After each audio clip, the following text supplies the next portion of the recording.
जब हमें किसी बात पर यकीन होता है तभी कोई भी काम पूरा हो पाता है, क्योंकि इस पूरे संसार में मनुष्य को प्रेरित करने वाला केवल और केवल उसका आत्मविश्वास होता है। एक लड़का जो कि अपने शहर से दूर दूसरे शहर में अधिकारी बनने के सपने देख रहा था, उसे यह नहीं पता था कि उसकी जिंदगी एक करवट लेगी और वो राजनीति की ओर चले जाएगा। किसी कारणवश उसका ये सपना पूरा नहीं हो पाता है और वो अपने शहर वापस आता है। उसके बाद अपने मन में एक निष्ठा रख करके, एक संकल्प लेकर वो राजनीति में बिना किसी अनुभव के अपना पहला चरण रखता है। धीरे धीरे अपने वार्ड में काम करना शुरू करता है और लोगों के दिलों में अपनी जगह बनाता है। आने वाले चुनाव में उसे उम्मीदवार चुना जाता है और वो भारी मतों से जीतता है, ना ही केवल एक बार बल्कि 2 बार।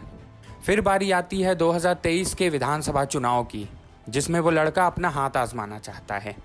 वो प्रयास करता है, किंतु किसी कारणवश उसे टिकट उसकी पार्टी नहीं देती है। तो वो लड़का हार ना मानते हुए रण में उतरता है एज अ निर्दलीय के रूप में। हजारों लोगों की भीड़ उमड़ती है उसकी नामांकन रैली में, जिसे देखकर बड़े से बड़ा नेता भी हक्का बक्का हो जाते हैं। और हारने के बाद भी अजीत का नाम और उसका परचम पूरे देश और प्रदेश में बुलंद हो जाता है। लाखों माता पिताओं के दिलों की धड़कन और युवाओं को प्रेरणा देने वाले जननायक अजीत कुकरेजा जी का स्वागत करता हूं।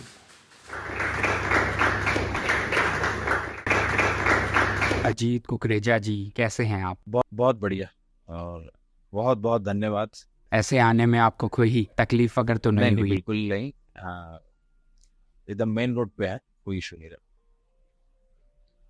काफ़ी दिनों से मैं ट्राई कर रहा था, तो बहुत बहुत आपका धन्यवाद कि आपने मुझे अपना बहुमूल्य टाइम दिया। नहीं, वो तो जिस दिन आपने मेरे को ये कॉन्सेप्ट बताया उसी दिन दिमाग में आ गया था कि ये करना है। फिलहाल अभी ऐसा आपकी तबीयत काफ़ी वायरल ऐसा कुछ खास ठीक है।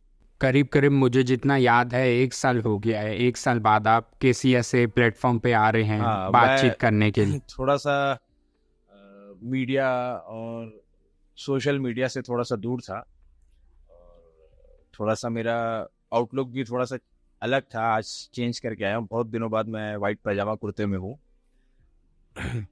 All thanks to you.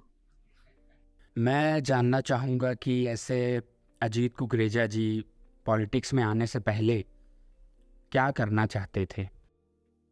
देखिए, मेरे घर में पापा पॉलिटिक्स में पहले से थे। लगभग 2 बार वो पार्षद रहे और अलग अलग और पार्टी के पदों में रहे और लगभग 1982-83 से वो कांग्रेस पार्टी में एकदम सक्रिय कार्यकर्ता के रूप में उन्होंने उस समय से काम किया। पर मेरा ऐसा कुछ राजनीति की तरफ रुझान नहीं था। मैं पहले पुणे गया, मैंने वहाँ से अपनी ग्रेजुएशन की सिम्बायोसिस कॉलेज से इकोनॉमिक्स ऑनर्स में। फिर मैं दिल्ली गया, वहाँ पर मैं आईएएस की तैयारी किया। मैंने एग्ज़ाम्स दिए, 2 अटेम्प्ट बचे हुए थे और एक दिमाग में सपना था कि आईएएस बनना है। पर 2012 के अंत में मैं रायपुर वापस आ गया और 2012 से 2014 मैं कुछ नहीं कर रहा था। मैं कोशिश कर रहा था कि मैं काम करता हूँ, कुछ बिजनेस में ध्यान देता हूँ। पर चारों तरफ मैंने एक चीज़ देखी कि अगर आपको लोग नहीं जानते हैं तो आपका काम नहीं होगा। अधिकारी लोगों से अगर काम निकालना है या फिर एक नॉर्मल तरीके से व्यापार भी करना है और अगर आपकी खुद की कोई पहचान नहीं है तो आप भीड़ में कहीं खो जाओगे। और शुरू से ये चीज़ तो थी कि लोगों के बीच में रहना पसंद है। फिर 2014 में रायपुर नगर निगम के चुनाव होने थे। मैंने एक एरिया पकड़ लिया। मेरे पिताजी को भी उसकी जानकारी नहीं थी, मेरे दोस्तों यारों को भी नहीं थी और मैं वहाँ जाकर लोगों से मिलने लगा, उनकी क्या क्या रोज़मर्रा की दिक्कतें हैं समझने लगा। जो मुझसे बन पा रहा था मैं वो चीज़ें ठीक करवाने लगा। लोग मजदूर कार्ड बनवाने जा रहे थे तो 2-2 हज़ार रुपये रिश्वत मांगी जाती थी वो मजदूरों से। मैंने वो चीज़ उनको निःशुल्क में करवा के दी, बिना कोई पद में रहते। कई लोगों के राशन कार्ड बनने में दिक्कतें आ रही थी। कई मोहल्ले ऐसे थे जहाँ पर स्ट्रीट लाइट नहीं थी। तो ये सारी चीज़ों का इंतज़ाम करके धीरे-धीरे मैंने लोगों से संपर्क बढ़ाया और जैसे ही चुनाव की घोषणा हुई, मैंने अपने पिताजी से कहा कि मैं चुनाव लड़ना चाहता हूँ।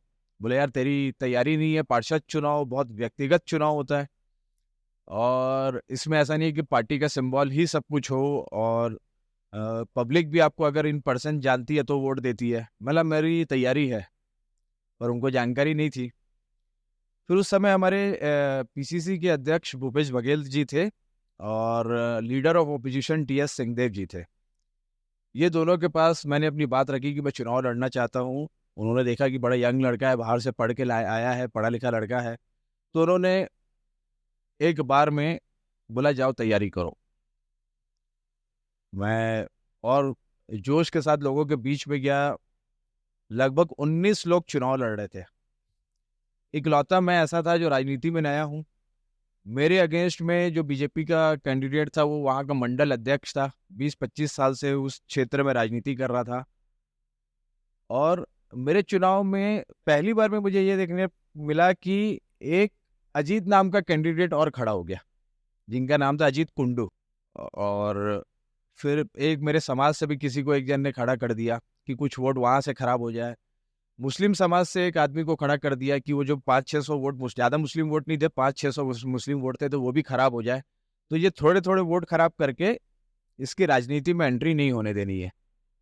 और काफ़ी कद्दावर लोग पीछे लगे हुए थे और मैं क्योंकि नया था तो मैं ये चीज़ें समझ नहीं पाया। पर लोगों का एक जो विश्वास मुझे मिला और जो भरोसा उन उन लोगों ने मेरे पे किया, जब रिज़ल्ट आया तो मैं 1650 वोट से चुनाव जीता। और पार्षद चुनाव में जनरली आदमी 50, पिछले बार तो एक कैंडिडेट 1 वोट से जीते। तो पार्षद चुनाव में 1600 वोट बहुत होते हैं और मेरे जैसे नए युवा को लोगों ने मौका दिया और वहीं से राजनीति की शुरुआत हुई। 2 अटेम्प्ट तो बाकी था आपका, तो आपने कभी ऐसा नहीं सोचा, मतलब सीजीपीएससी में भी ध्यान नहीं दिया? नहीं, वो तो मैं शुरू से क्लियर था कि करना है तो यूपीएससी करना है और पूरी ताकत लगानी है। मेरे पिताजी चाहते थे कि मैं चुनाव ना लड़के, 2 अटेम्प्ट बचे हैं मेरे को चुनाव लड़ना चाहिए क्योंकि जब मैं पहली बार पार्षद बना मेरी उम्र मात्र 27 साल थी। तो पापा की बहुत दिल में था कि नहीं यार, आईएएस बनना है। पर वो कहते हैं ना, डेस्टिनी जहाँ के लिए आप बने वो चीज़ आपको खींच के ले आती है। तो मेरे साथ भी यही हुआ। आपका फैमिली बैकग्राउंड तो बिजनेस है बेसिकली। नहीं, हम लोग की जॉइंट फैमिली है। पापा लोग 4 भाई हैं तो सब आगे पीछे गली में ही घर है।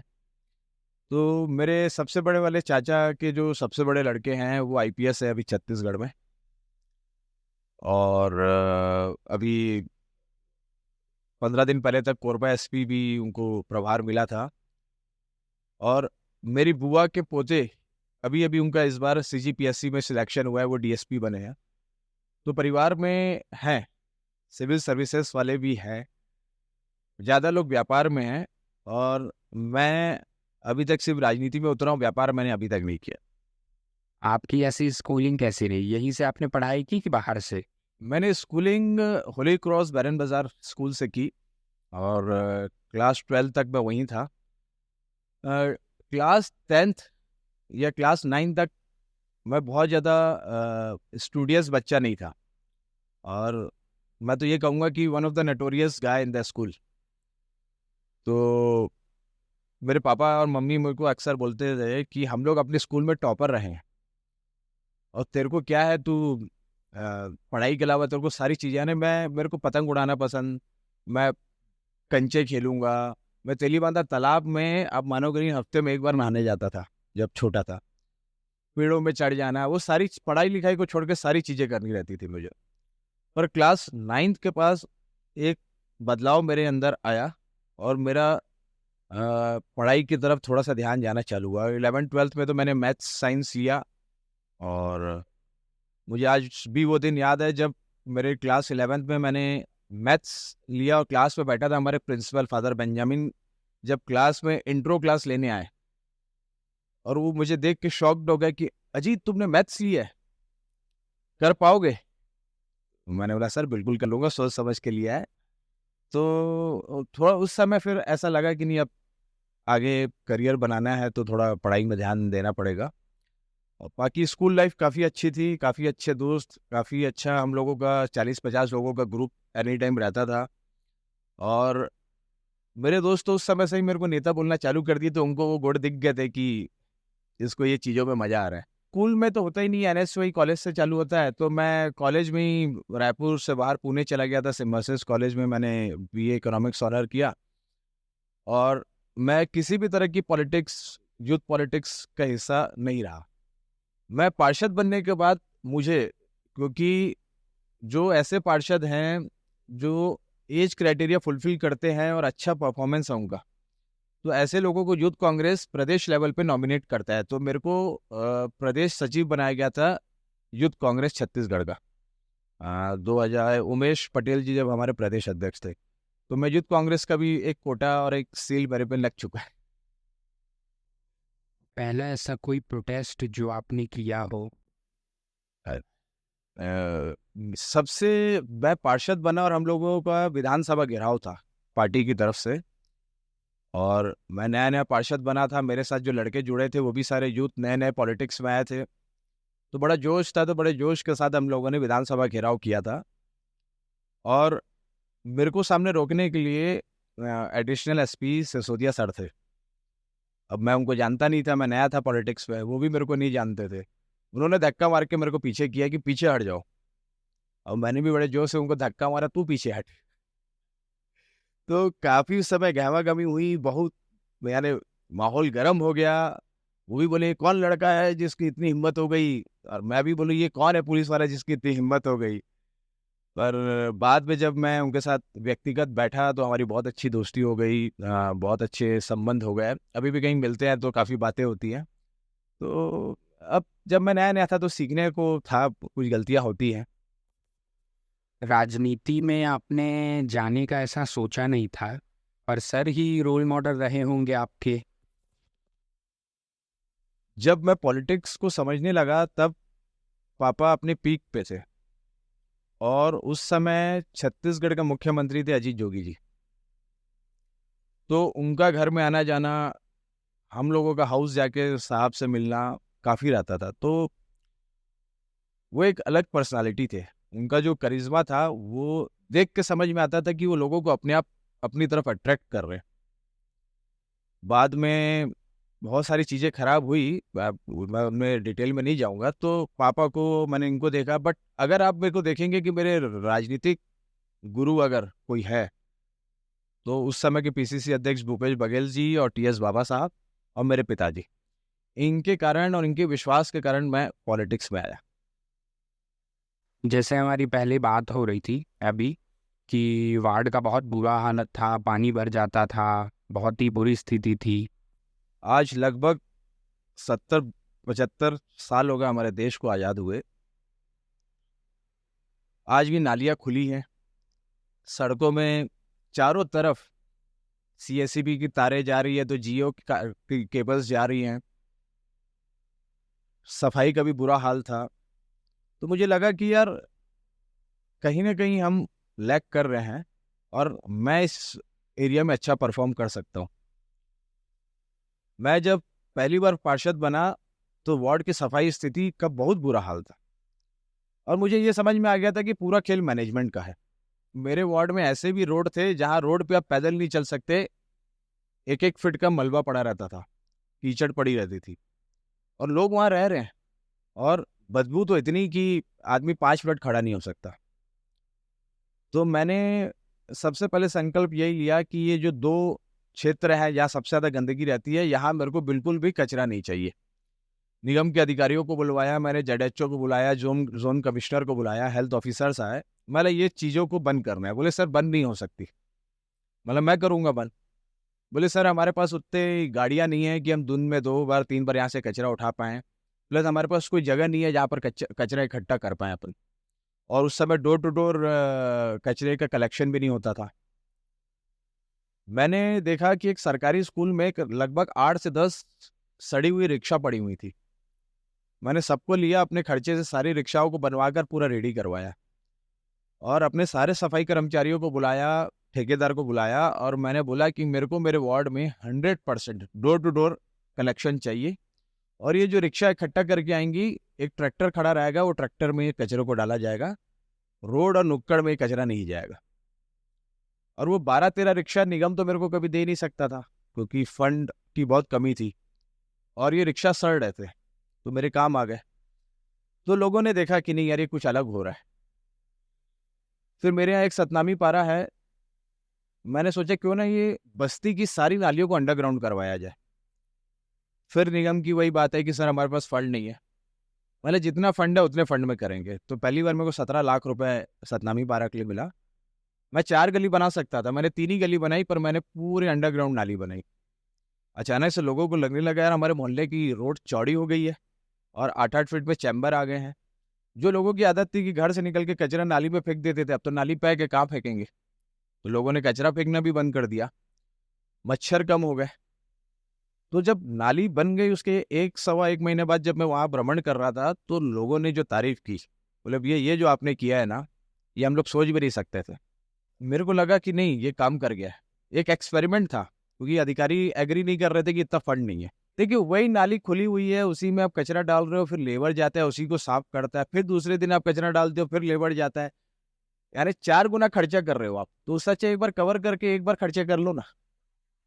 तो इस तरीके से मैंने काम किया। वहाँ पर एक आनंद नगर में एक गार्डन हुआ करता था, जो गार्डन के नाम पे कुछ भी नहीं था। वहाँ पे लोग वहाँ पर गोबर फेंका करते थे, मिट्टियाँ फेंका करते थे, कचरा फेंका करते थे। तो जब मैं पार्षद बना तो वो इतना बड़ा गार्डन है कि कम से कम 1 करोड़ रुपए भी मिलेगा तो कम है, और मेरे को मिला मात्र 25 लाख रुपए। 25 लाख में उस गार्डन को हम लोगों ने जिंदा किया। काफी बड़ा गार्डन है।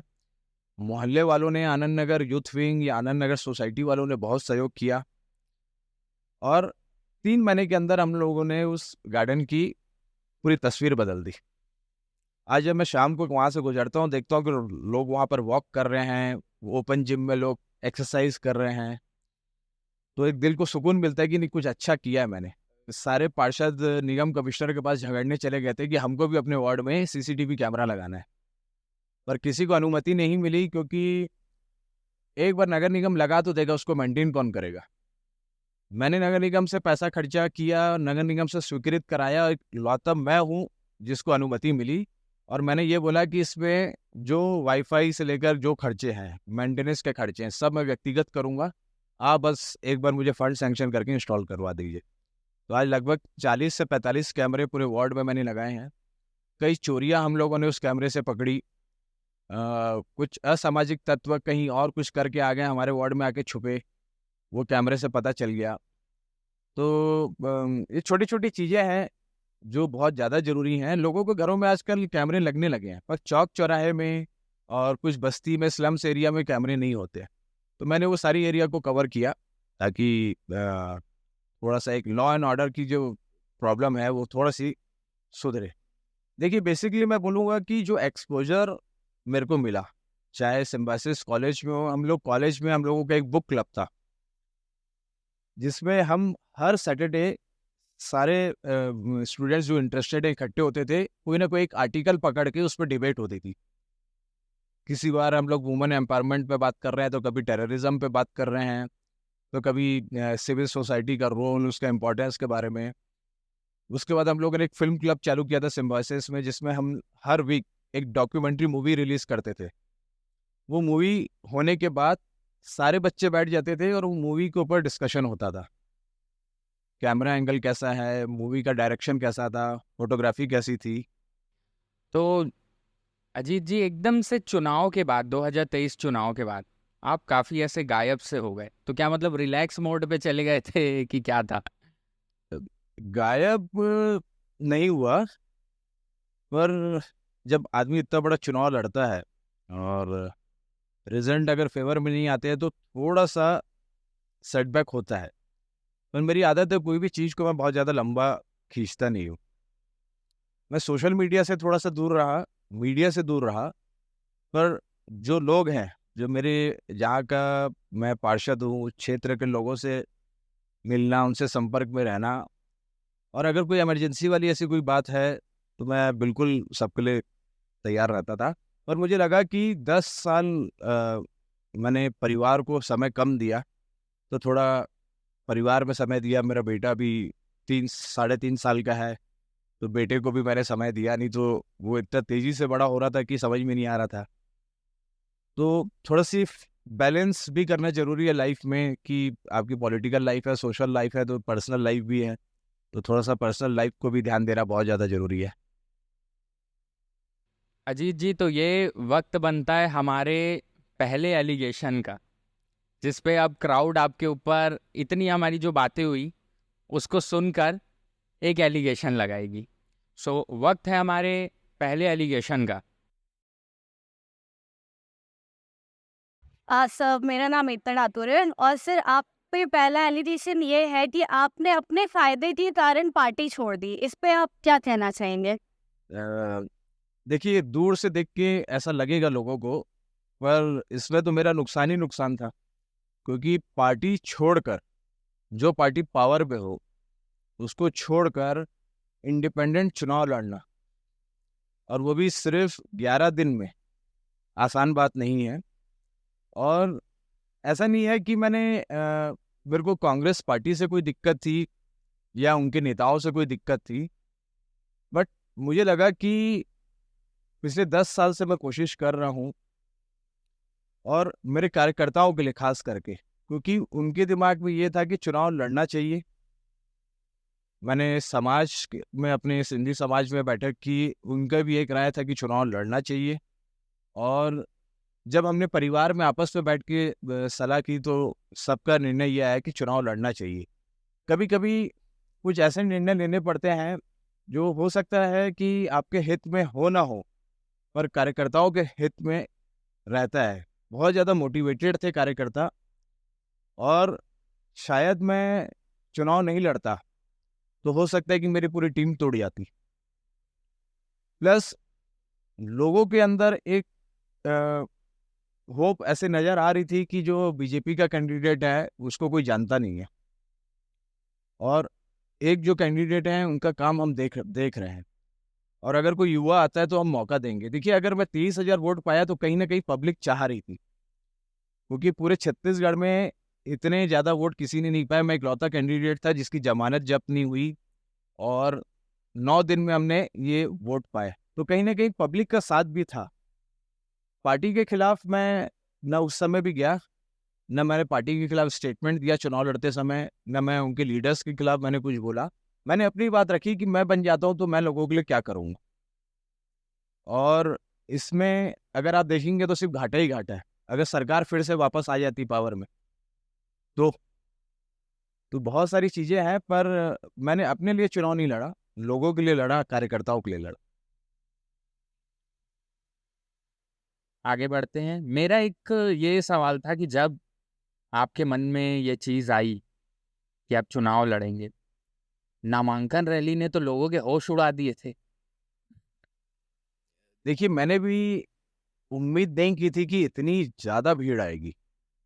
अच्छा, भीड़ तो चलो ठीक है, ऐसे ऐसे लोग आए जो भाजपा में थे, जो कांग्रेस में थे, पद में बैठे हुए थे, वो नामांकन रैली में फ्रंट पे चल रहे हैं कि ठीक है, देखा जाएगा।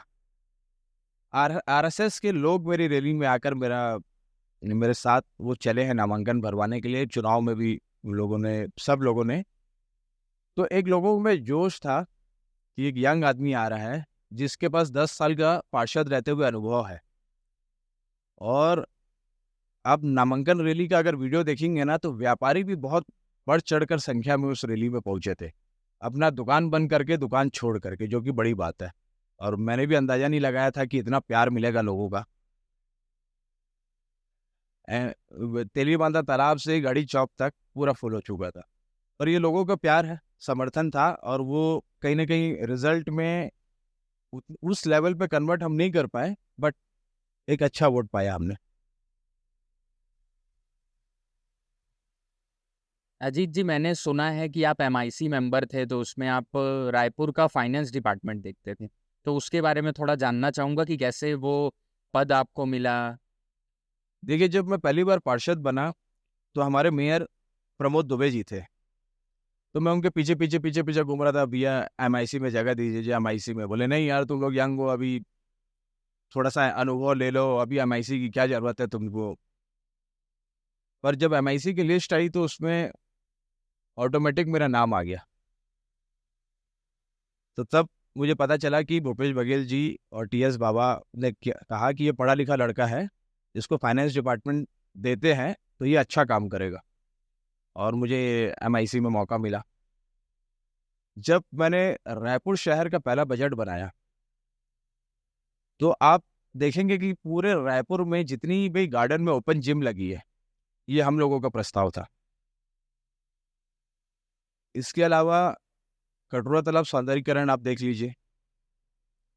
इसके अलावा जितने भी हम लोगों ने कवर्ड नाली का, जो मैंने बताया था मैंने सतनामी पारा से जो चालू किया, उसको अपन लोगों ने रायपुर लेवल पे ले गए। काफ़ी सारे मेन रोड, कटोरा तालाब, बैरन बाजार, टिकरा पारा, ऐसे क्षेत्र में नालियों को कवर्ड करने का जो प्रोजेक्ट है, हम लोगों ने इसमें लाया।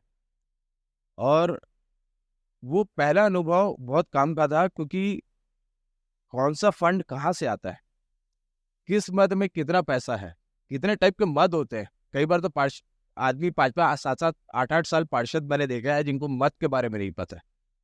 तो मेरे साथ ये बढ़िया रहा कि मैंने मद को पहले ही सीख लिया, और रायपुर शहर के लिए अधिक से अधिक फंड कैसे लाया जाए। एक खास हम लोगों ने उस समय किया था, रायपुर में पानी की टैंकरें बहुत ज़्यादा चलती थी, तो 6 नई पानी टंकियाँ, जिसमें श्यामनगर, मदर टेरेसा, जो अब मेरा वार्ड है, पहले मेरा वार्ड नहीं था, वहाँ पर भी पानी टंकी की मांग थी, वो बजट में जोड़ के हमने करवाया। मंडी गेट में ज़रूरत थी, हमने वहाँ करवाया। टाटीबंध में ज़रूरत थी, वहाँ पर करवाया। 6 नई पानी टंकियाँ रायपुर शहर को मिली, जिससे लगभग जो टैंकर के भरोसे जो दबाव रहता था रायपुर शहर में पानी के लिए, वो 50% कम हो गया था। तो इस तरीके से हम लोगों ने काम किया। तो ऐसे पार्शियलिटी तो नहीं करते थे आप कि बीजेपी का अगर कोई फंड मांगने आ रहा है या कोई अपील कर रहा है तो आप उसको मतलब अप्रूव करते थे कि नहीं करते थे? देखिए, मेरे अकेले के हाथ में अप्रूव करना नहीं रहता है।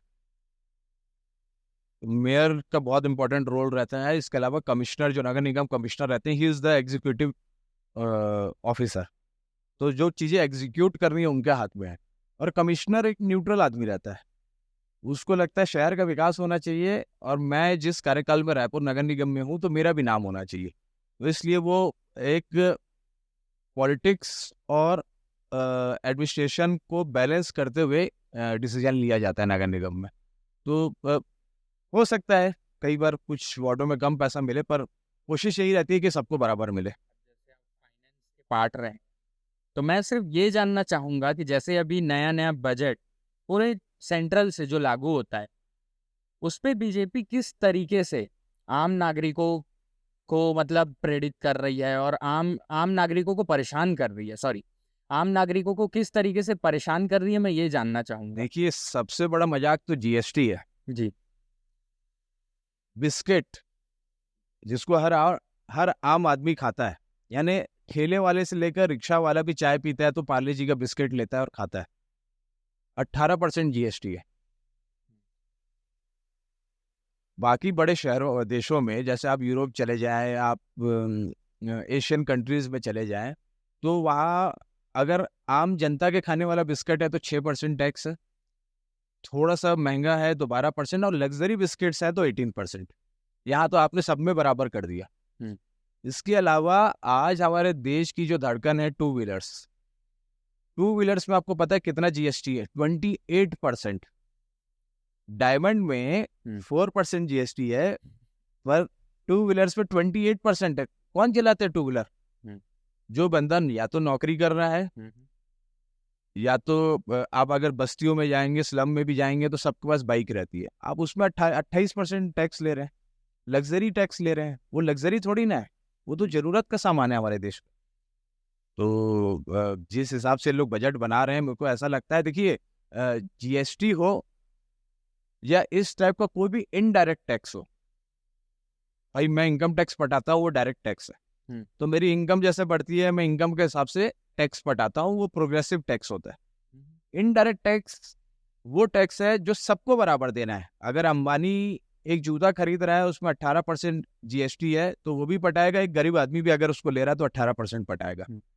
तो इनडायरेक्ट टैक्स अगर आप ज़्यादा रखोगे तो जो पैसे वाला है उसको इतनी दिक्कत नहीं आएगी, पर जो वर्किंग क्लास है, लोअर मिडिल क्लास है और जो गरीब तबके के लोग हैं, उनको भी उतना ही पटाना है। तो उनके ऊपर आप भार बढ़ा रहे हो ना जी।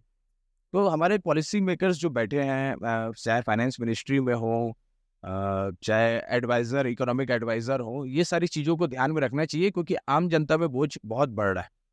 जैसे एजुकेशन में भी काफ़ी अभी काफ़ी ज़्यादा उस पर GST लगने लग गया है पहले के मुताबिक। देखिए, हमारे देश की विडंबना ये है कि हम फ्रीबीज दे के वोट लेना चाहते हैं लोगों के।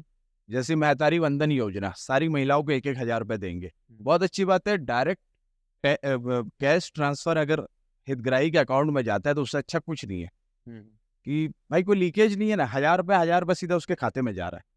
बहुत अच्छी योजना है, कोई दिक्कत नहीं है। पर वहीं आप एजुकेशन को महंगा कर रहे हो, हेल्थ केयर को महंगा कर रहे हो। तो जो आदमी को आप 1,000 रुपये दे रहे हो, वो अपने बच्चे की पढ़ाई भी उसी में कराए, घर में कोई बीमार हो रहा है तो इलाज भी उसी में कराए। ये संभव नहीं है। तो आप अगर ये सोचोगे कि अरे मैं तो 1,000 रुपये महीना दे रहा हूँ, हो गया, मेरे को तो वोट मिलेगा, तो आप गलत हो। आपको एक तरफ से ऐसी स्कीम्स के थ्रू पैसा दे रहे हैं, साथ ही साथ आपको इंफ्रास्ट्रक्चर भी अच्छा करना पड़ेगा। आपको अच्छे स्कूल बनाने पड़ेंगे, सरकारी स्कूल, आपको अच्छे हॉस्पिटल्स बनाने पड़ेंगे। मैं तो बोलता हूँ जितने सरकारी अधिकारी हैं, IAS, IPS, IFS, कंपलसरी कर देना, ये सारे बच्चे सरकारी स्कूल में पढ़ेंगे इनके। आप देख लेना 3 महीने में सरकारी स्कूल प्राइवेट स्कूल से अच्छा हो जाएगा। जैसे आपने योजना की एक बात कही, तो योजना में मैं ये जानना चाहूँगा, जैसे बजट डिसाइड होता है, जैसे अभी हाल ही में बजट डिसाइड हुआ था जब पहले, तब मैंने देखा कि योजना लागू हुई, फिर बजट आया और फिर चीज़ें मतलब चेंज हुई काफ़ी। उस पर आप क्या कहना चाहोगे कि मतलब योजना लागू होने के बाद ही तुरंत ये बजट का खेल कैसे होता है, बजट आने का? देखिए, योजना हम पहले बनाते हैं और फिर उस योजना में हम एस्टिमेट करते हैं कि लगभग अपने को कितना खर्चा आएगा।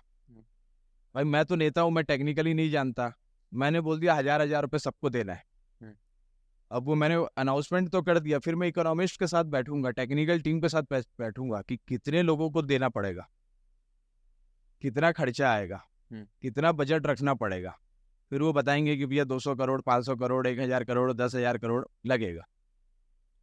और हमेशा जब भी कोई पॉलिसी मेकिंग होता है, नेता हमेशा चाहता है कि ऐसी योजनाएं बने जो पॉपुलर हो, मेरे को तुरंत वोट मिले। और इकोनॉमिस्ट चाहता है कि हम ऐसी पॉलिसी बनाए जिससे देश की अर्थव्यवस्था न बिगड़े, हमारे डिफेंस का पैसा, एग्रीकल्चर का पैसा, रोड डेवलपमेंट का पैसा कहीं और डाइवर्ट ना हो जाए। तो ये दोनों मिल के एक बीच का रास्ता निकालते हैं। और मेरे को लगता है हमारे देश में सबसे बढ़िया योजना जिसने रूरल इकोनॉमी को बहुत मजबूत किया, वो है नरेगा। नरेगा में जब मनमोहन सिंह जी, आदरणीय मनमोहन सिंह जी प्रधानमंत्री थे, उन्होंने योजना लाई। उसमें उन्होंने बोला कि हर गांव के परिवार के एक आदमी को रोजगार देंगे, कंपलसरी रोजगार देंगे और रोज का एक मिनिमम वेज देंगे। अब गांव में जितने भी काम हो रहे हैं, उस गांव के लोगों को लोग उठाने लगे, उनको काम देने लगे, उनको पैसा देने लगे, उनके जेब में पैसा आने लगा।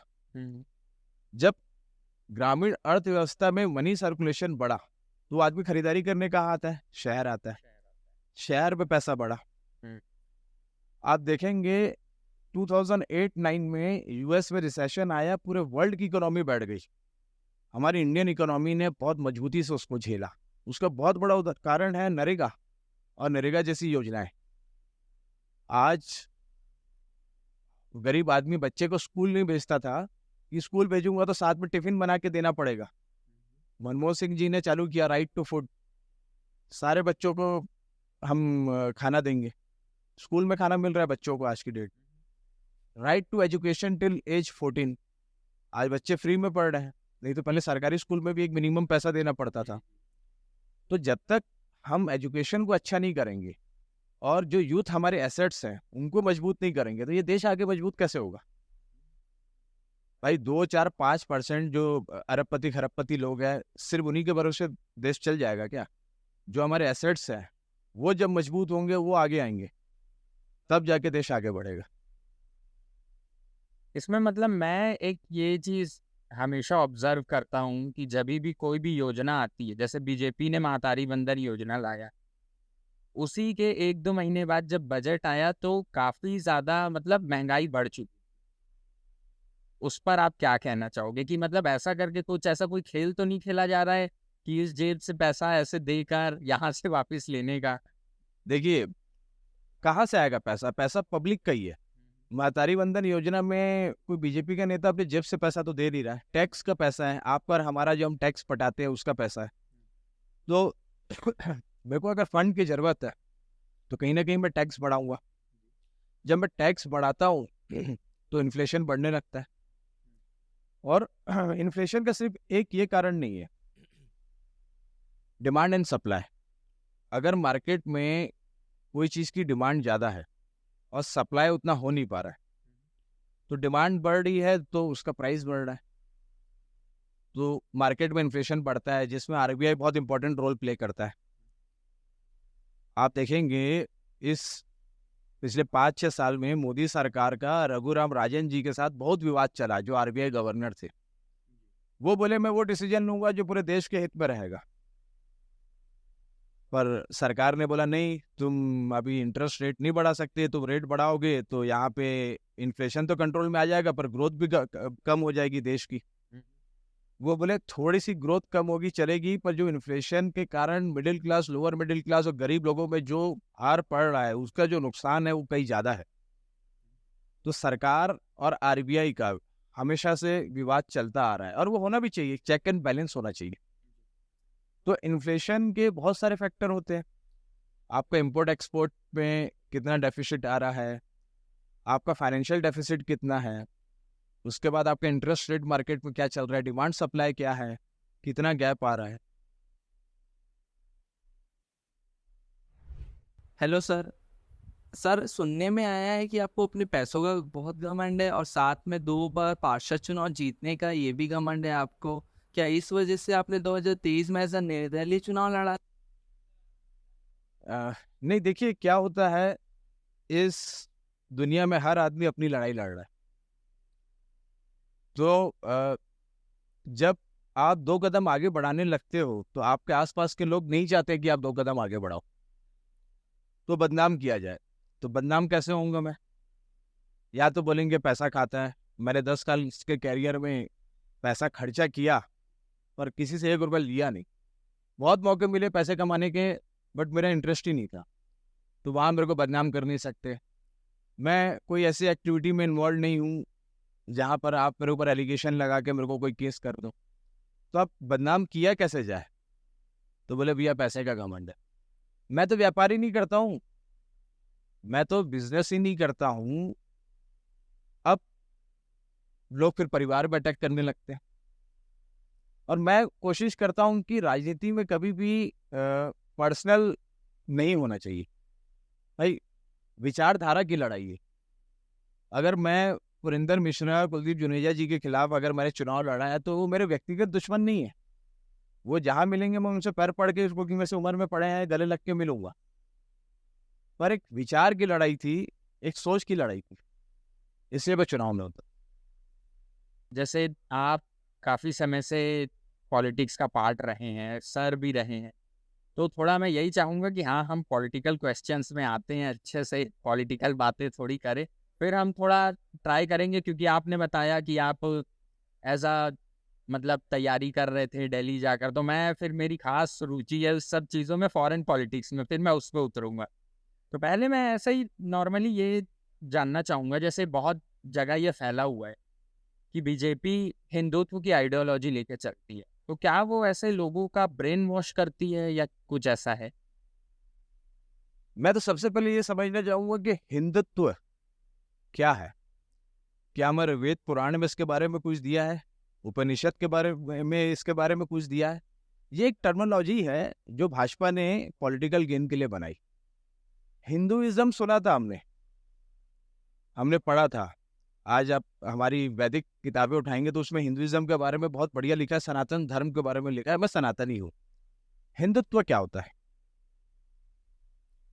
ये एक्चुअली जो आम आदमी है, लेमैन है, वो चीज़ों को समझ नहीं पाता।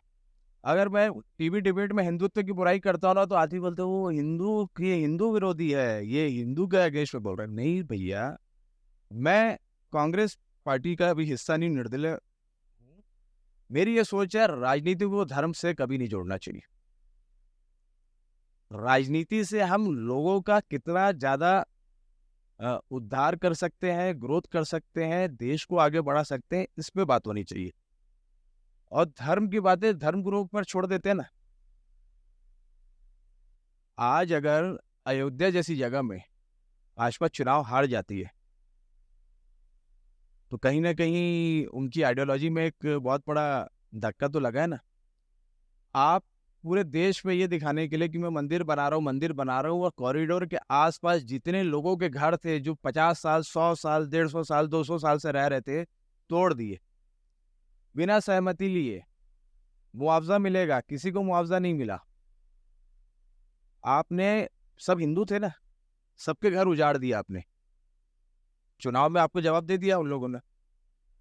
भाई, अगर मैं इस देश में ऐसी पॉलिसी लाता हूं जिसमें दंगे बढ़ते हैं तो उसमें मुसलमान तो मरेगा ही, कुछ हिंदुओं के ऊपर भी हमला होगा, तो उसका जवाबदार कौन रहेगा? मैं अगर देश का माहौल बिगाड़ने की बातें करता हूं, आजकल क्या हो गया, मैं बीजेपी के नेता के साथ 2-3 दिन पहले बैठा था एक सार्वजनिक कार्यक्रम में। बोले यार, हमारे लिए तो चुनाव जीतना बहुत आसान है। बोले हमको ये सब बातें नहीं करना है कि मैं रोड बना के दूंगा, मैं लाइब्रेरी बनाऊंगा, मैं कैमरा लगाऊंगा। हिंदू हूँ, हिंदू को जिताना है, मेरे को बस इतना बोलना है, वोट अपने को मेरे को अपने आप मिल जाएगा। और तुम कांग्रेसी या बाकी लोग जाके मेहनत करते रहो, कोई काम की नहीं। आप देखेंगे आज जैसे जहां भी चुनाव हो रहे, वो बेचारा एक प्रत्याशी जाके चिल्ला चिल्ला के बता रहा है मैं ये करूंगा, मैं वो करूंगा, उसने करके भी दिखाया है। जब चुनाव का रिजल्ट आ रहा है तो रिजल्ट विपरीत हो रहा है, और ऐसे आदमी को वोट मिल जा रहा है जिसको पब्लिक जानती भी नहीं, पर क्योंकि हम भारतीय लोग बहुत इमोशनल है, और उसने हमारा वो हिंदू वाला इमोशंस को के साथ खेल दिया। अरे हिंदू है, हिंदू है। आप ये सोचिए, चलो उन्होंने ये बोल दिया कि भैया कांग्रेस हिंदू विरोधी है, उसके बाद बीएसपी उनके खिलाफ है तो बीएसपी भी हिंदू विरोधी है, फिर एसपी बीजेपी के खिलाफ होती है तो वो भी हिंदू विरोधी है, फिर आम आदमी पार्टी नई पार्टी आती है तो उसको भी मुसलमान की पार्टी बोल रहे हैं लोग। यानी जो बीजेपी का विरोध करेगा वो एंटी हिंदू हो गया। भैया, मैं देश का विरोध नहीं कर रहा हूँ, मैं अपने सनातन धर्म का विरोध नहीं कर रहा हूँ, मैं वो लोगों का विरोध कर रहा हूँ जो राम राम जपने का नाम करते हैं, पराया मन अंदर करने का काम करते हैं। तो मैं इस चीज़ को जानना चाहूँगा आपसे कि जो लोगों को ये क्लियर नहीं है कि पार्षद का क्या काम है, एमएलए का क्या है, एमपी का क्या काम है, वो लोग सिर्फ हमेशा यही सोच रहे हैं हाँ रोड बनेगा, लाइट आएगा, पानी आएगा, रोड बनेगा, लाइट आएगा, पानी आएगा। तो वो मैं सिर्फ जानना चाहूँगा कि अलग अलग काम क्या क्या हैं। देखिए, पॉलिटिकल अवेयरनेस की यूथ को बहुत ज़्यादा ज़रूरत है।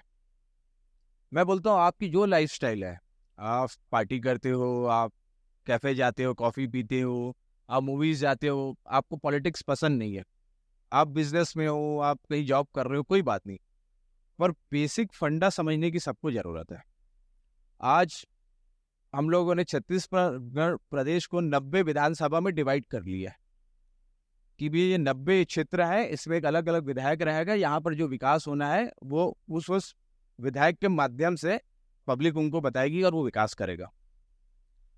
फिर अर्बन कॉरपोरेशन आ जाती है, नगर निगम आ जाते हैं, तो हर शहर में ये देखा गया कि विधायक अकेला 2 लाख 2.5 लाख की जनसंख्या की चीज़ों को पूरा नहीं कर सकता। एक आदमी 2.5 लाख लोगों को कैसे सुन पाएगा? तो रायपुर शहर को 70 वार्ड में डिवाइड किया गया है, हर वार्ड में एक पार्षद है। ये तो हो गया वो। अब पूरे देश को 552 सीट में डिवाइड किया गया, 545 प्लस वो जो अपने नॉमिनेटेड रहते हैं सब मिलाकर, कि इतने सांसद रहेंगे जो जिस जिस राज्य से आ रहे हैं उस राज्य में पॉलिसी मेकिंग में क्या कमी है, जो हम लोकसभा में जहाँ पॉलिसी बनती है वहाँ वो अपने क्षेत्र की मैटर को रख के वो पॉलिसी उस मैटर में पूरे देश के लिए बनाने के लिए योगदान करेगा। अब इसमें सबसे ज्यादा काम बेचारा करता है पार्षद, सबसे ज्यादा पब्लिक को झेलता है पार्षद, और उसके बाद गाली भी सबसे ज्यादा खाता है पार्षद। आज मेरे को नहीं लगता कि मेरे वार्ड में मैंने 17-18 करोड़ का काम करवाया तो उसमें किसी विधायक का कोई योगदान होगा। नारियल फोड़ने सब पहुंच जाते हैं, पर मैं भीड़ रहा हूँ, मैं लोगों से मिल रहा हूँ, लोग बता रहे हैं यहाँ नाली बनानी है, यहाँ रोड बनाना है, यहाँ नाला बनाना है, मैं उसका प्रस्ताव बनवा रहा हूँ अधिकारियों के साथ बैठ के, मैं उसको जाके स्वीकृत करा रहा हूँ, वो स्वीकृत हो रहा है, टेंडर लग जा रहा है, टेंडर लगने के बाद जब काम चालू करना है तो नारियल फोड़ने सब आ जा रहे हैं। पर बेचारा मेहनत करता है पार्षद। अरे हर पार्षद नहीं करता, कई जगह तो पार्षद इतनी गाली खाता है कि पार्षद दिख ही नहीं रहे, 5 साल गायब है। तो वैसे भी लोग हैं, पर जो पार्षद कर रहा है ना वो एक्चुअल में फिर सब वही करता है। और मैंने तो ये देखा है कि लोग विधायक के पास पहुंचते हैं, भैया वो हमारी गली का रोड नहीं बना है, अरे मैं पार्षद को बोल देता हूँ ना, यानी अपनी जवाबदारी को टाल देना है। और जबकि विकास में अगर मेरे वार्ड में 17-18 करोड़ आया है तो उसमें से 10 करोड़ विधायक को देना चाहिए। भाई वो मेरे से बड़ा पोजीशन में है, वो ज्यादा बड़े अधिकारियों के साथ बैठ रहा है, और फंड जो मिलना है, जो जहां से मिलना है वो वहीं तो बैठता है, हम तो नीचे के लोग हैं। पर ऐसा नहीं होता है, पार्षद ही। और उसके बाद 2 दिन अगर सफाई नहीं हुई, लेबर नहीं आए, तो गाली भी पार्षद को ही पड़ती है। यानी थैंकलेस जॉब है पार्षदों का, कितना भी कर ले गाली पड़नी है आखिरी में। 2-4-5 पार्षद रहते हैं जो बेचारे 2-4-5 लड़कों की टीम रख के मैनेज करते रहते हैं, दिन रात मैनेज करते हैं, तो वो थोड़ा सा पब्लिक को सेटिस्फाई 15-20% कर लेते हैं, नहीं तो बाकी पार्षद तो आप देखना रिपीट नहीं होते। मैक्सिमम पार्षद दोबारा चुनाव लड़ता है, हार जाता है। लोग चेंज कर देते हैं कि हाँ इसने काम नहीं किया, सब चाहे वो कितना भी करे। ये होता ही है हमारे यहाँ की, सबकी ऐसी विचारधारा है कि अगर एक बार फोन नहीं उठाया तो अरे कोई काम का नहीं है। और सांसद का पद तो मैं तो बोलता हूँ, सांसद चुनाव भी आदमी पार्टी की लहर में जीत जाता है, उसको व्यक्तिगत कुछ नहीं रहता। यानी 5 से 10% वोट व्यक्तिगत पड़ते हैं, उसको 90% पार्टी और उसकी क्या हवा चल रही है उसमें। और उसके बाद 5 साल कोई सांसद से मिलने नहीं जाता, कोई काम नहीं, बस वो बड़े बड़े कार्यक्रम में मुख्य अतिथि बन के चले जाते हैं, दिया जलाते हैं, और सांसद निधि भी खर्चा कर ले तो बहुत बड़ी बात है। एक बहुत ज़्यादा मिथ है कि फैक्ट है, उसको मैं क्लियर करना चाहूँगा कि कांग्रेस एक मुस्लिम पार्टी है। इस पे आप क्या कहना चाहोगे? मैं तो सबको यही उदाहरण देता हूँ, 99% हमारे, यानी मैं तो अभी हूँ नहीं पार्टी में, पर कांग्रेस पार्टी हो या आप पार्टी हो या समाजवादी पार्टी हो, 99% हिंदू लोग हैं। और आपको बता दूं, बीजेपी में भी मुसलमान लोग हैं, और आरएसएस में भी उनकी एक अलग विंग बनी हुई है। पर हम कभी भी इस चीजों को मुद्दा नहीं बनाते। भाई है तो इसी देश का नागरिक ना। मैं बोलता हूँ अगर कोई आदमी एंटी सोशल है, अपराधी है, फिर वो चाहे मुस्लिम हो, चाहे पारसी हो, चाहे सिख हो, कानून कड़ा होना चाहिए, सब जेल के अंदर होने चाहिए। पर अगर कोई अगर आम आदमी है, सिंपल आदमी है, तो वो कौन सी जात का है, क्या फर्क पड़ता है, इस देश का नागरिक है ना। अच्छा ऐसा कुछ हो सकता है क्या कि इनको हम भगा दें पाकिस्तान या बांग्लादेश, 20 करोड़ 25 करोड़ चले जाओ, ऐसा तो संभव नहीं है। रहना तो यही है सबको साथ में, तो नफरत फैला के क्यों रहना चाहते हैं हम। बीजेपी और जितनी भी पार्टियां हैं इस तरीके से, वो सिर्फ वोट बैंक की पॉलिटिक्स कर रहे हैं। आप देखिए कोई योजना आ जाती है जिसमें मुसलमानों को या अल्पसंख्यक लोगों को कुछ मिलना है, तो उसका बड़ा मुद्दा बना दिया जाता है। अभी चंद्रबाबू नायडू जी ने जबरदस्त पैकेज दिया है आंध्र में, अपनी यानी अपने राज्य में मुसलमानों के लिए हज जाने के लिए। वो तो मोदी के साथ है कोएलिशन में, फिर वो नहीं कर रहे हैं क्या मुसलमानों के लिए? तो अब हम उसको उठा के बोलने लगे कि बीजेपी मुसलमान पार्टी है। तो सिर्फ राजनीतिक गेम है, और इस गेम में आप और हम नीचे झगड़ते रहते हैं, ऊपर वाले मजे से रहते हैं। अभी मैं मतलब देश की नहीं, अपने प्रदेश की बात करता हूँ। प्रदेश में अभी आपको जब से बीजेपी सरकार आई है, तो क्या कहना चाहोगे? अब लॉ एंड ऑर्डर का थोड़ा मतलब तस्वीर नहीं बदल गई है लॉ एंड ऑर्डर की, आपको लग रहा है ऐसा? देखिए सर, लॉ एंड ऑर्डर मेरे को लगता है कि अकेले सरकार की जवाबदारी नहीं है। एज अ सोसाइटी हम लोगों की भी जवाबदारी है, परिवार के लोगों की जवाबदारी है, और हम सब मिलकर करेंगे तभी इसमें कुछ कंट्रोल हो सकता है। पर दो चार चीज़ें कुछ ऐसी हो गई हैं अभी छत्तीसगढ़ में जिसमें साफ साफ सरकार की गलती दिख रही है। जैसे कवर्धा में आपने देखा कि कैसे सतनामी समाज आक्रोश होके कलेक्ट्रेट में उन लोगों ने आग लगा दी, एसडीएम के ऑफिस को जला दिया। ये पुलिस का फेलियर है, ये गवर्नमेंट का फेलियर है। इसके बाद कवर्धा में एक आदमी जिससे लोगों को तकलीफ है उसको खुला पेड़ में फांसी लगा दी गई। कहाँ थी पुलिस? फिर फांसी लगाने के बाद एक गांव के लोग आते हैं और वहां पर क्रिमिनल राइट्स होते हैं, पुलिस कहाँ थी? और जब पुलिस वाले को ऊपर हाथ तोड़ता है तब पुलिस वाले फिर उठा के उनको जेल के अंदर जाके मार रहे हैं। भाई जब सिचुएशन बिगड़ रही थी आप कहाँ पर थे? और कवर्धा तो गृह मंत्री का क्षेत्र है, विजय शर्मा जी का। Total police failure. अब ये बलरामपुर का आप देखिए, एक लड़का, उसकी वाइफ गायब है, पुलिस उसको और उसके पिताजी को 5 दिन से बुलाकर पीट रही थी। फिर 3 दिन उन लोगों ने उस लड़के को हिरासत में रखा। आप 24 घंटे से ज्यादा नहीं रख सकते किसी को हिरासत में, आपको कोर्ट में पेश करना है। वो इतना प्रताड़ित हुआ, अब पुलिस का कहना है कि उसने बाथरूम में जाके टॉवेल से फांसी लगा ली अपने आप। उसको टॉवेल कहाँ से आ गया जेल के अंदर? जेल में भी नहीं, थाने में उसको टॉवेल कौन दिया जो उसने टॉवेल से फांसी लगा ली? परिवार वालों का आरोप है कि उनको बहुत मारा गया जेल के अंदर, और मार न सहन करने के कारण वो मर गया। तो लोगों का जो विश्वास है पुलिस के ऊपर वो दिनों दिन उठता जा रहा है। आप आज थाने में अगर किसी को भी कंप्लेन करनी, कोई नहीं जाना चाहेगा, इतना गंदा बर्ताव है पुलिस वालों का। आप कंप्लेन लिखाने जा रहे हैं, आपको ऐसा फील करवाया जाएगा जैसे आप अपराधी हो। और बिना पैसे के कोई थाने में काम नहीं होता, कोई काम नहीं होता बिना पैसे किए। आप पैसा दोगे तो बड़ा तेजी से काम चालू हो जाएगा। मतलब करप्शन इतना बढ़ यानी गया। पुलिस एक ऐसा डिपार्टमेंट हुआ करता था कि जिसमें rare of the rare instance में पैसा खर्चा कोई कर रहा है। अब तो यानी कंपटीशन हो गया कि आरआई पटवारी ज्यादा कमाएगा कि थानेदार ज्यादा कमाएगा। एक लड़की, मैं नाम नहीं लूंगा, कुछ समय पहले लापता हो गई। उसके घर वालों ने जाकर थाने में सूचना दी, कंप्लेन की। 2 दिन तक कोई कार्रवाई नहीं हुई। मैंने फिर जिस सिपाही को उसकी जवाबदारी मिली, मैंने उसको फोन किया कि भाई वो लड़की लापता है, क्या किया तुमने अभी तक? बोले भैया मैं तो गणेश झांकी में व्यस्त था, मैं कल से लड़की को ढूंढना चालू करूंगा। मैंने, मेरे भाई पता चला लड़की नेपाल गई, उसके टुकड़े टुकड़े हो गए। 2-3 दिन बहुत होता है, तुम तो ढूंढना नहीं चालू किए हो। 15 दिन हो गए, लड़की का कोई पता नहीं। फिर मैंने टीआई साहब को फोन किया, बोले वो मोबाइल ऑन नहीं किए, लोकेशन नहीं मिल पा रहा है तो हम ढूंढ नहीं पा रहे हैं। तो पहले क्या मोबाइल नहीं होते थे तो क्या लोग लापता होते थे, उनको ढूंढा नहीं जाता था? मैं लगा सर वो आखिरी उनका फुटेज रायपुर रेलवे स्टेशन का है। आप वहां जाकर चेक किए, वहां से वो ट्रेन में चढ़ी लड़की किसी के साथ या बाहर निकली? बोले नहीं हम लोगों ने तो चेक नहीं किया। मैंने आज 15 दिन हो गया, आपने तो चेक ही नहीं किया। तो ये हाल है कि आप खुद अपनी रखवाली कर लो, कोई यहाँ बचाने वाला नहीं आने वाला है। बहुत यानी बड़े दुख के साथ ये बोलना पड़ रहा है कि छत्तीसगढ़ सबसे सुरक्षित प्रदेश हुआ करता था, आज हालत बहुत खराब है। और कोई एक आदमी नहीं है जवाबदारी लेने के लिए कि नहीं मैं देख लूंगा इसको। मुख्यमंत्री, गृह मंत्री, वित्त मंत्री, इनकी आपस में लड़ाई चल रही है और इसका मजा ले रहे हैं अधिकारी लोग।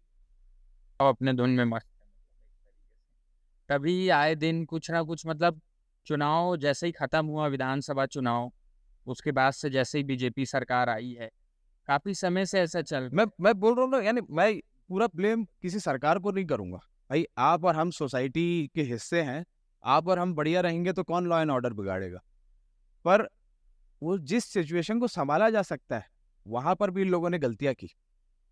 आज अगर लोगों का पुलिस के ऊपर भरोसा उठ रहा है या कम हो रहा है तो ये डेमोक्रेसी के लिए बहुत डेंजरस है।